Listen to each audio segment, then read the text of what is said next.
Hello everyone. आज के इस वीडियो में हम भौतिक विज्ञान के टॉप 100 प्लस एमसीक्यूज को डिस्कस करेंगे जो आपके परीक्षा में बार बार पूछे जाते हैं। तो ये इसका पार्ट 1 है। इस पार्ट में हम 25 एमसीक्यूज को डिस्कस करेंगे। ये फिजिक्स का एक चैप्टर है, यांत्रिकी यानी कि मैकेनिक्स का। तो चलिए बिना देर किए बढ़ते हैं अपने क्वेश्चंस की तरफ। प्रश्न है, कार्य का मात्रक है। तो कार्य का मात्रक क्या है? तो कार्य का मात्रक सभी लोग जानते हैं जूल होता है। तो इसका option number C joule right answer होगा। और ये भी याद रखेंगे 1 जूल बराबर 1 न्यूटन मीटर होता है। तो ये भी एग्जाम में पूछा जा सकता है, इसलिए इसे भी याद रखेंगे। तो कार्य का मात्रक होता है जूल और 1 जूल बराबर 1 न्यूटन मीटर होता है। अगला प्रश्न है, क्यूरी किसकी इकाई है? तापक्रम की, रेडियोएक्टिव धर्मिता की, ऊर्जा की या फिर ऊष्मा की? तो ऐसे पदार्थ जिनकी परमाणविक नाभि स्थिर नहीं होती है और जो निश्चित मात्रा में आवेशित कणों को छोड़ते हैं वो रेडियोधर्मी या रेडियोएक्टिव कहलाते हैं। तो इसका राइट आंसर होगा ऑप्शन नंबर बी रेडियोएक्टिव धर्मिता। ऑप्शन बी राइट आंसर होगा। अगला प्रश्न है, हर्ट्ज क्या मापने की यूनिट है? तरंगों की स्पष्टता, तरंगदैर्घ्य या तरंगों की आवृत्ति या फिर तरंगों की तीव्रता?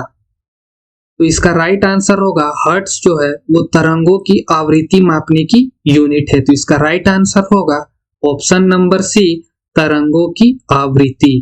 अगला प्रश्न है, एसआई पद्धति में लेंस की शक्ति की इकाई क्या है? मीटर है, वॉट है, ऑप्टर है या फिर डायोप्टर है? तो इसका राइट आंसर होगा ऑप्शन नंबर डी डायोप्टर जो है वो एसआई पद्धति में लेंस की शक्ति की इकाई है। डायोप्टर जो है वो लेंस के प्रकाशीय शक्ति का मात्रक है। उत्तल लेंस के डायोप्टर धनात्मक होते हैं, वहीं अवतल लेंस के डायोप्टर ऋणात्मक होते हैं। तो इसका राइट आंसर होगा ऑप्शन नंबर डी डायोप्टर। अगला प्रश्न है, डेसिबल किसे नापने के लिए प्रयोग में लाया जाता है? तो इसका राइट आंसर होगा ऑप्शन नंबर ए वातावरण में ध्वनि नापने के लिए डेसिबल का प्रयोग में लाया जाता है। डेसिबल प्रायः ध्वनि की तीव्रता मापने के लिए प्रयुक्त होती है। तो इसका राइट आंसर है ऑप्शन नंबर ए वातावरण में ध्वनि। अगला प्रश्न है, प्रकाश वर्ष का मात्रक है। तो इसका राइट आंसर होगा ऑप्शन नंबर बी दूरी जो है वो प्रकाश वर्ष का मात्रक है। प्रकाश द्वारा एक वर्ष में तय की गई दूरी को एक प्रकाश वर्ष कहते हैं। तो एक प्रकाश वर्ष बराबर होता है 9.46 × 10⁻15 मीटर। तो प्रकाश वर्ष का मात्रक है दूरी और एक प्रकाश वर्ष होता है 9.46 × 10⁻15 मीटर।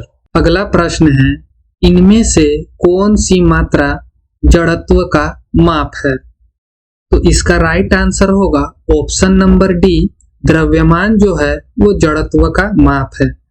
द्रव्यमान से हमें किसी वस्तु का वजन और गुरुत्वाकर्षण के प्रति उसके आकर्षण या शक्ति का पता चलता है। तो इसका राइट आंसर है ऑप्शन नंबर डी द्रव्यमान।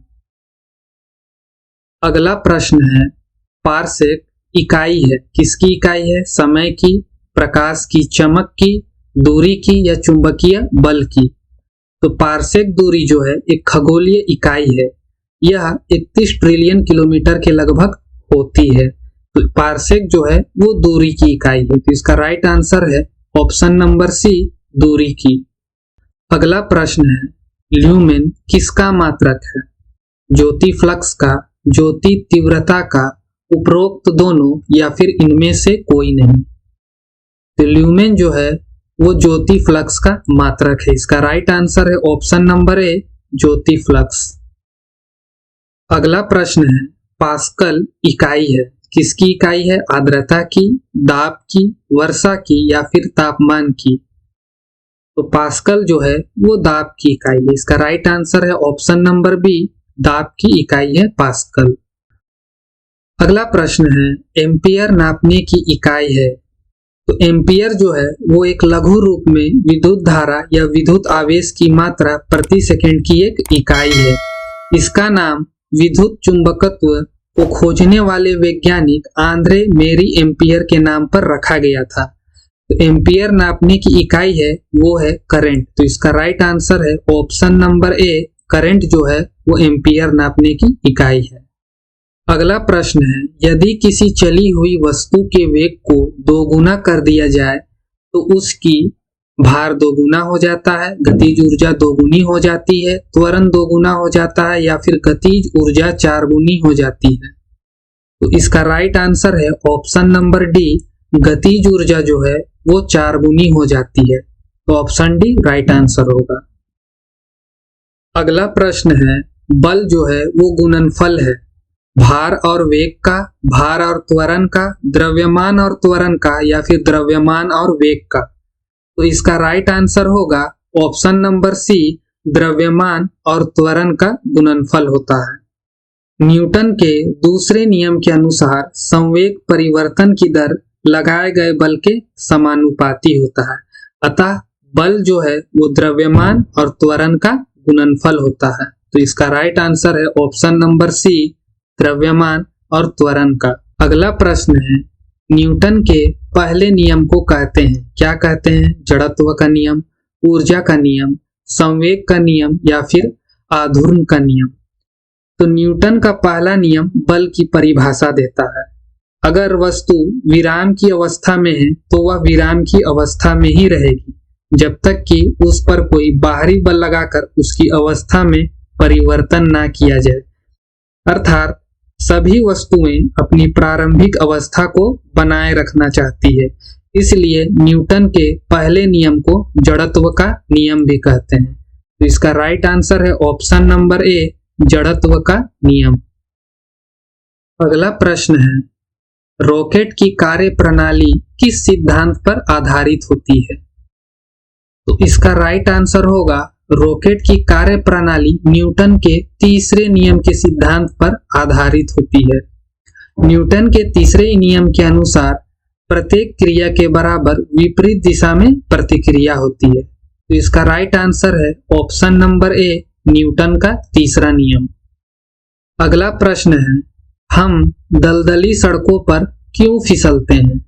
अपेक्षित बल के कारण, घर्षण की अधिकता के कारण, गुरुत्वाकर्षण बल के कारण या घर्षण की कमी के कारण। तो इसका राइट आंसर होगा ऑप्शन नंबर डी, घर्षण की कमी के कारण हम दलदली सड़कों पर फिसलते हैं। तो इसका राइट आंसर है ऑप्शन नंबर डी, घर्षण की कमी के कारण। अगला प्रश्न है, कोई पिंड तब तक विराम अवस्था में ही बना रहेगा जब तक उस पर कोई बाह्य बल काम नहीं करता। यह कथन किसका है? गैलीलियो का है, न्यूटन का है, प्लूटो का है या फिर आइंस्टीन का है? तो आपको मैंने पहले ही बताया, न्यूटन का पहला नियम बल की परिभाषा देता है। अगर कोई वस्तु विराम अवस्था में है तो वह विराम अवस्था में ही रहेगी जब तक कि उस पर कोई बाहरी बल लगाकर उसकी अवस्था में परिवर्तन ना करे। उस नियम को हम जड़त्व के नियम से भी जानते हैं। तो यह कथन न्यूटन ने दिया है। तो इसका राइट आंसर है ऑप्शन नंबर बी, न्यूटन। अगला प्रश्न है, यदि हम भूमध्य रेखा से ध्रुवों की ओर जाते हैं तो जी का मान क्या होगा? तो ध्रुवों पर जी का मान अधिकतम होता है। तो यदि हम भूमध्य रेखा से ध्रुवों की ओर जाते हैं तो जी का मान बढ़ेगा। तो इसका राइट आंसर है ऑप्शन नंबर सी, जी का मान भूमध्य रेखा पर बढ़ेगा। अगला प्रश्न है, शरीर का वजन विषुवत रेखा पर अधिकतम होता है, ध्रुवों पर अधिकतम होता है, मैदानों की तुलना में पहाड़ियों में अधिकतम होता है या फिर पृथ्वी की सतह पर सभी जगह एक समान होता है? तो गुरुत्वीय त्वरण का मान ध्रुवों पर सबसे अधिक होता है तथा भूमध्य रेखा पर सबसे कम होने के कारण शरीर का भार ध्रुवों पर अधिक होता है। तो इसका राइट आंसर होगा ऑप्शन नंबर बी, शरीर का वजन ध्रुवों पर अधिकतम होता है। अगला प्रश्न है, किस तापमान पर जल का घनत्व अधिकतम होता है?